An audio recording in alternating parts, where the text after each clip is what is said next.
Good day, brothers and sisters and faith friends. I am Precious, your gospel share for today. Minsan tayo ay nagkakasala, lalo na kapag tayo ay sinusubok, tayo minsan ay nagkakamali.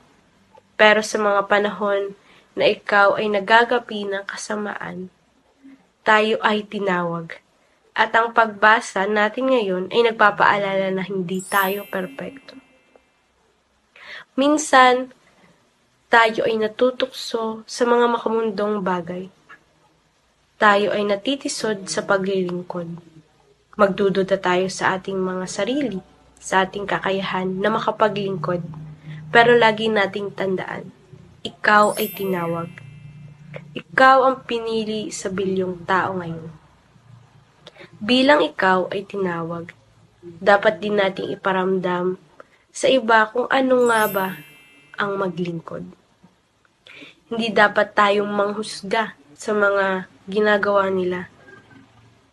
Pero ang sabi nga ni Jesus, ang mga walang sakit ay hindi nangangailangan ng panggagamot, kundi ang mga may sakit. Kaya patuloy nating ipalaganap ang mga salita ng Panginoon, sapagkat ang mga salita niya ay hindi lamang nakakapagpayaman ng katawan at ng kaluluwa, kundi nakakapagpayaman rin ito ng ating pag-iisip. Dalhin natin sa pang-araw-araw ang kanyang mga utos. Huwag tayong magdududa dahil walang perpekto.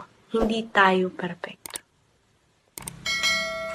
Thank you for listening, and please subscribe. Stay safe, everyone, and God bless us all, and may our faith never be weakened. Bye!